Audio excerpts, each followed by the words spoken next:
अस्सलाम वालेकुम स्टूडेंट्स, मेरा नाम मोहम्मद नासिर है। माइक्रोसॉफ्ट एक्सेल की क्लास 30th में आपको वेलकम करता हूं।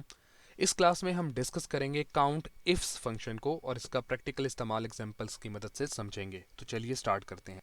तो जैसा कि पिछले लेक्चर में यानी लेक्चर नंबर 29 में आपने समझा था काउंट इफ फंक्शन, अब हम डिस्कस कर रहे हैं काउंट इफ्स फंक्शन।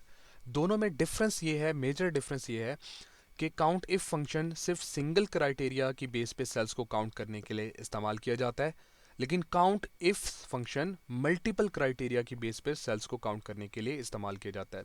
यानी जब हमारा क्राइटेरिया दो सेल्स या दो से ज़्यादा सेल्स हों, तब हम काउंट इफ्स फंक्शन को इस्तेमाल करेंगे। अप्लाई करने का तरीकाकार तकरीबन सेम है, वैसे ही अप्लाई होता है। तो अब हमारे पास हमें करना क्या है, डाटा गिवन है। इस डाटा में से हमारा क्राइटेरिया क्या है? क्राइटेरिया ये है कि हमने फीमेल स्टूडेंट्स कितने पास हुए हैं और कितने फेल हुए हैं वो हमने काउंट करके यहाँ पर रिजल्ट शो करना है, और बिल्कुल इसी तरह मेल्स कितने पास हुए हैं कितने फेल हुए हैं उनका भी यहाँ पर हमने सेल्स काउंट करके शो करना है। ठीक है, तो ये हमारे पास डाटा है जिसमें नाम और जेंडर और रिजल्ट लिखा हुआ है। तो स्टार्ट कर लेते हैं। इक्वल अब हम यूज़ करेंगे काउंट इफ्स को। ये देखें, काउंट इफ है, पिछले लेक्चर में हमने डिस्कस किया था, और ये काउंट इफ्स है। तो स्टार्ट करेंगे। इसके आर्ग्यूमेंट्स अगर आप देखें तो सबसे पहले पूछी जा रही है क्राइटेरिया रेंज वन। तो criteria range one, count if में सिर्फ क्राइटेरिया सिर्फ रेंज आपसे आर्ग्यूमेंट पूछा जाता है कि रेंज स्पेसिफाई करें। इसमें पूछा जा रहा है क्राइटेरिया रेंज वन। तो हमारा पहला क्राइटेरिया जो है उसकी रेंज स्पेसिफाई करनी है। पहला क्राइटेरिया क्या है? हमारा क्राइटेरिया ये है कि फीमेल्स हमने काउंट करने हैं। तो फीमेल्स कहाँ पर होंगे? इस जेंडर वाले कॉलम में। तो हमने यहाँ से यहाँ तक रेंज स्पेसिफाई की, कॉमा लगाएंगे। कॉमा लगाने के बाद क्राइटेरिया वन, अब यहाँ देखिए बोल्ड हो गया, क्राइटेरिया वन दें। तो हमने जेंडर वाला कॉलम के सेल्स को सिलेक्ट किया है, तो इसमें क्राइटेरिया हमारा बनेगा फीमेल। तो यहाँ पर राइट कर लेते हैं। कोटेशन मार्क में हमने राइट करना है। पिछले लेक्चर में हमने डिस्कस किया था कि कोटेशन मार्क क्यों अप्लाई करेंगे। कॉमा लगा लेते हैं जी। अब ये कह रहा है कि क्राइटेरिया रेंज टू स्पेसिफाई करें, आपका जो दूसरा क्राइटेरिया है। तो जाहिर सी बात है काउंट इफ्स को हम मल्टीपल क्राइटेरियाज की सिचुएशन में इस्तेमाल करते हैं, तो अब हम दूसरा क्राइटेरिया स्पेसिफाई करेंगे। दूसरा क्राइटेरिया हमारा क्या है कि हमने पास काउंट करने हैं कि कितने फीमेल्स पास हुए हैं। तो पास यहाँ पर इस रेंज के अंदर है, तो हमने इस सेल्स को स्पेसिफाई किया, यहाँ पर सिलेक्ट कर लिया। कॉमा लगाएंगे और क्राइटेरिया टू में हमने लिख देना है पास। अब ब्रैकेट क्लोज करेंगे। ब्रैकेट क्लोज करने के बाद हमने प्रेस करना है एंटर। जैसे एंटर प्रेस किया तो यहाँ पर आंसर आया वन, यानी कि सिर्फ एक फीमेल स्टूडेंट है जो पास हुई है। हम ज़रा इसको काउंटर चेक भी कर लेते हैं कि वाकई ऐसा है। देखें, फीमेल एक यहाँ पर है फेल है, फीमेल एक यहाँ पर है पास है, फीमेल एक यहाँ पर है फेल है। तीन फीमेल्स हैं, एक पास है। इसी तरह आप फेल फीमेल भी काउंट कर सकते हैं। तो इस सेल में हम लगाते हैं जी equal countifs. Countifs में सबसे पहले हम रेंज देंगे जी जेंडर वाले कॉलम की। यहाँ से यहाँ तक हमने सेल स्पेसिफाई किए, और उसके बाद कोटेशन मार्क में हम राइट करेंगे मेल, कॉमा। फर्स्ट क्राइटेरिया की रेंज भी दे दी, उसका क्राइटेरिया भी दे दिया। आप सेकंड क्राइटेरिया देंगे और उसकी रेंज देंगे। सेकंड क्राइटेरिया की रेंज ये है सेल्स की, कॉमा। और उसके बाद हम कोटेशन में यहाँ पर राइट करते हैं फेल। ठीक है जी, कोटेशन क्लोज, ब्रैकेट क्लोज। तो ये हमारा बना फार्मूला। एंटर प्रेस करेंगे तो यहाँ पर भी आंसर आया वन, यानी एक मेल भी फेल है। अब काउंट इफ्स का हम इस्तेमाल एक बेहतर एग्जाम्पल में, प्रॉपर एग्जाम्पल में देखते हैं। अब ये जो प्रॉपर एग्जाम्पल है, ये वही एग्जाम्पल है जो हमने पिछले लेक्चर में यानी लेक्चर नंबर 29 में काउंट इफ़ के लिए हमने इस्तेमाल की थी। सेम एग्जाम्पल को हम फॉलो कर रहे हैं ताकि आपको काउंट इफ्स की सिचुएशन अच्छे से क्लियर हो जाए। तो क्राइटेरिया क्या है? हमने 18 साल से कम उम्र वाले लड़के जो हैं यानी मेल कैंडिडेट्स को हमने काउंट करवाना है। तो इक्वल लगाते हैं, उसके बाद काउंट इफ्स। ठीक है जी, काउंट इफ सेलेक्ट हुआ। सबसे पहले क्राइटेरिया रेंज वन। तो क्राइटेरिया हमारा, हम सबसे पहले जेंडर वाले रेंज को सिलेक्ट करते हैं। सिलेक्ट किया, कॉमा। कॉमा लगाने के बाद क्राइटेरिया क्या है जी? क्राइटेरिया कोटेशन मार्क में हम लिख रहे हैं mail, quotation mark close, comma. और उसके बाद क्राइटेरिया रेंज टू है यहाँ पर एज वाला सेल्स, ये तमाम एज वाले सेल्स को हमने सेलेक्ट किया, कॉमा। कोटेशन लगाएंगे और लेस देन 18 हम यहाँ टाइप करते हैं, कोटेशन मार्क क्लोज और ब्रैकेट क्लोज। तो ये हमारा फॉर्मूला बन गया। आपको मैं ज़रा जूम करके भी दिखा देता हूँ ताकि आपने अगर नोट करना हो तो इसको नोट कर सकते हैं।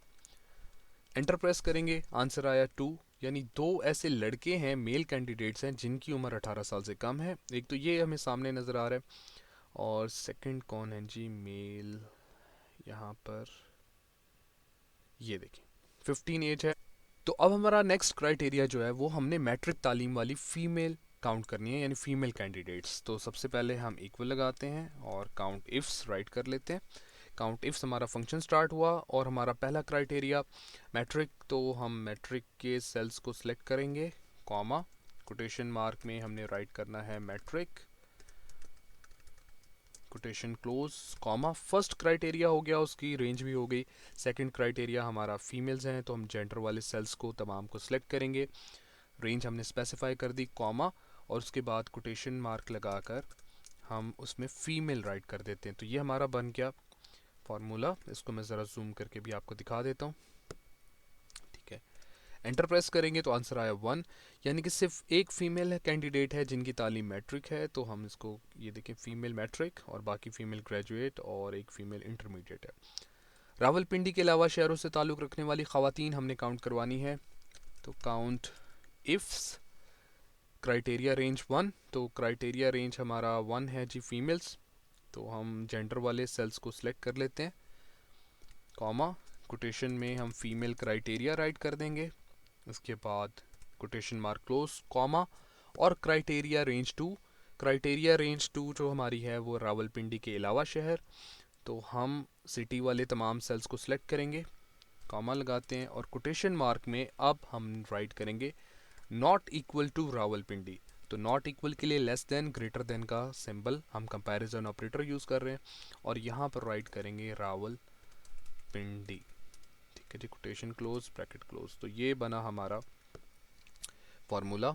एंटर प्रेस करेंगे, आंसर आया 3, यानी 3 ऐसी फीमेल्स हैं जो रावलपिंडी के अलावा दूसरे शहरों से ताल्लुक़ रखती हैं। तो ज़रा देख लेते हैं, फ़ीमेल कराची, फ़ीमेल फैसलाबाद और फीमेल इस्लामाबाद। अब जो हमारे पास लास्ट क्राइटेरिया है वो ये है कि हॉस्टल की डिमांड रखने वाली फ़ीमेल्स जो इस्लामाबाद के अलावा दूसरे शहरों से ताल्लुक़ रखती हैं वो हमने काउंट करवानी है, ठीक है जी। इक्वल लगाते हैं, काउंट इफ्स।